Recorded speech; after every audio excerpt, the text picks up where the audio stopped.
Hey everybody, it's Dan Harris. Thanks for checking out our video series. Today we're going to be talking about my top 11 players that you want to be targeting in trades right now. All right, let's start with a few buy low candidates here, and it begins with George Kittle. Kittle's been a little banged up this year, but as of right now, it doesn't sound like he's dealing with anything serious or anything that's going to cause him to miss time. But it just hasn't really been a good season for him yet, right? He's the 11th ranked tight end in fantasy. He's yet to score a touchdown. And in 2 of his 4 games, he just hasn't helped fantasy managers at all. But so long as he is healthy, things are going to change.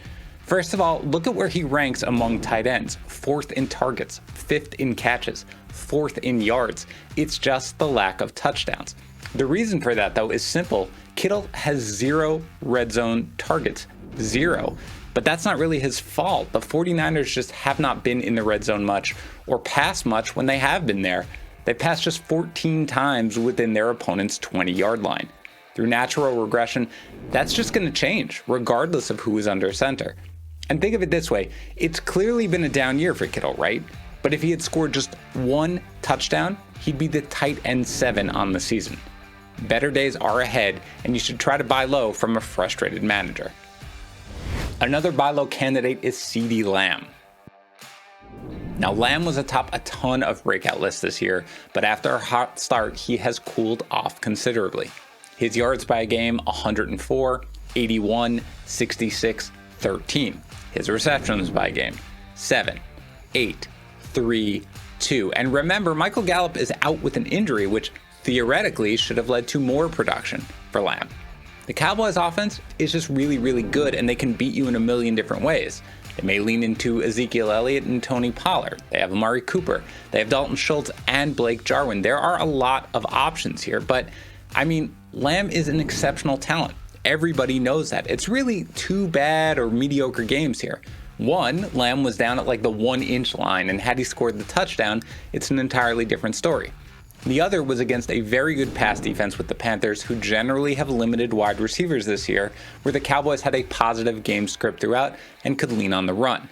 He's been averaging still 8 targets per game, and my guess is he's going to beat that going forward, but even if not, there's enough for him to provide strong wide receiver 2 or even wide receiver 1 numbers in that offense.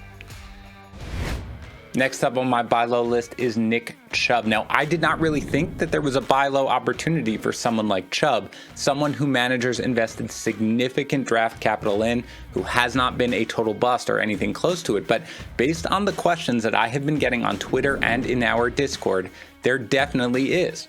Now, part of this is that Kareem Hunt is coming off 2 big games, and spoiler alert, we may talk about Hunt a little later, but really, you go and you see if you can acquire Chubb for something outside of the price of a top 6 or 7 running back. If you can, you do it, no questions asked.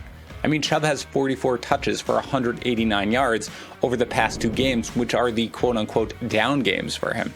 Yeah, the fact that he doesn't catch passes puts a cap on his value, but we knew that going in.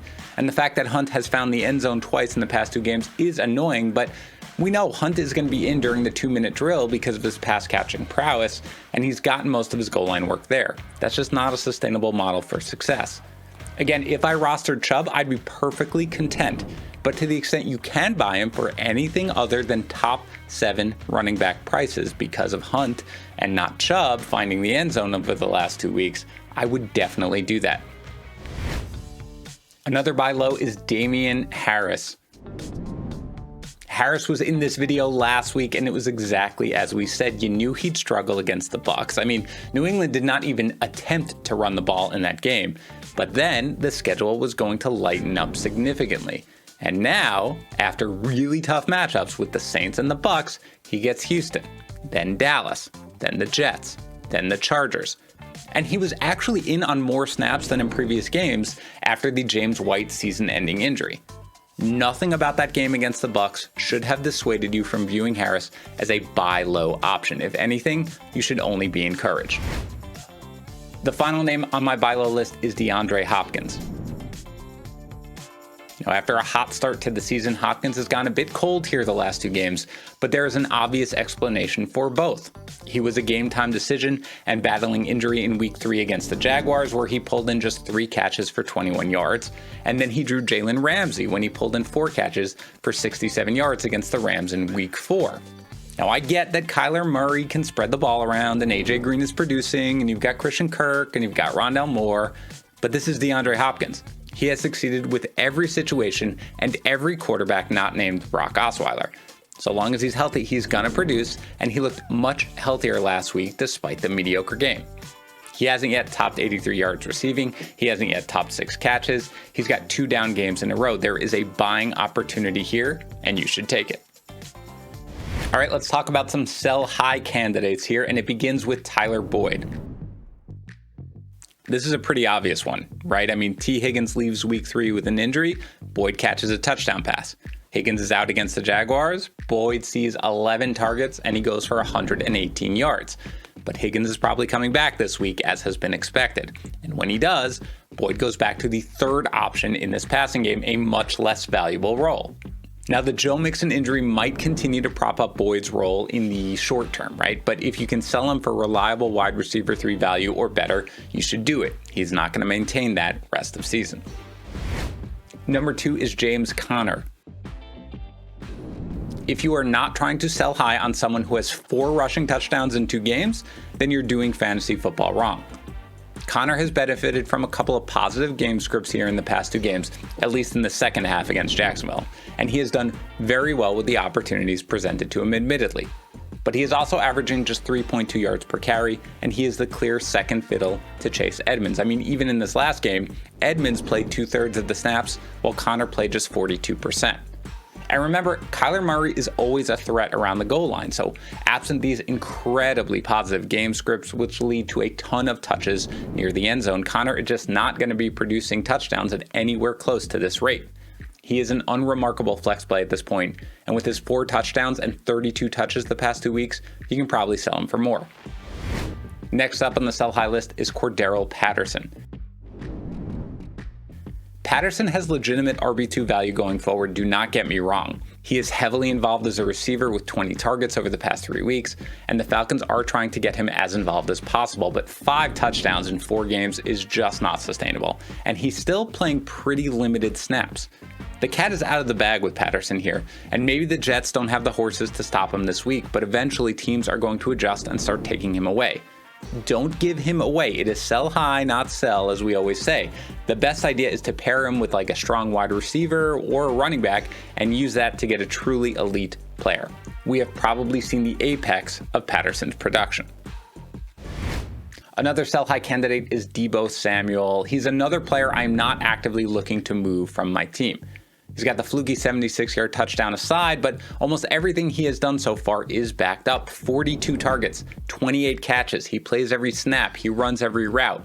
But George Kittle will get healthier. I still think Brandon Ayuk is going to get involved. And remember Samuel's injury history. He has had recurring hamstring issues throughout his college and pro career. And that's the type of thing that's a little worrisome when you're projecting a long-term outlook. You should be able to sell him as a wide receiver 1 and get that in return, or an RB1. So given his health risks and the fact that other options may emerge, he's more like a wide receiver 2 to me in value.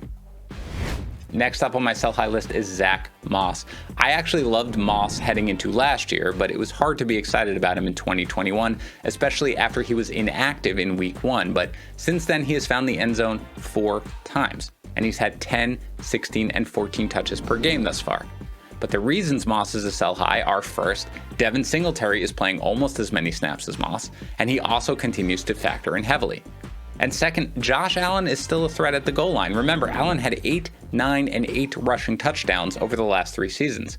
He has just 1 this year. He's likely going to start taking away more goal line rushes, which should put a cap on Moss's value a bit. Moss is a starter for your fantasy team at this point, but he's still outside RB2 range for me, where I think most managers value him for now. And finally on my sell high list, it's Kareem Hunt. I mentioned him earlier. These have been a couple of really nice games for Hunt. 16 touches in each, a rushing touchdown in each. He even outsnapped Nick Chubb against the Vikings. But we have seen this song and dance before. We have seen Hunt be very impressive for several games and then take a backseat again to Chubb. That's especially true when in a couple of games we're going to have both Odell Beckham Jr. and Jarvis Landry healthy and back, and that's going to take some targets away from Hunt. He is a perfectly viable low-end RB2, but don't let the last few games change your season-long opinion of him. And my guess is that it has for most managers, so there is a prime opportunity to sell him high. And that's going to do it for my top 11 players to target right now in trades. Don't forget to subscribe here to our YouTube channel at youtube.com/FantasyPros and follow us over at Instagram, Twitter, and Facebook at FantasyPros so you don't miss any of the great content we're going to continue to produce all season long.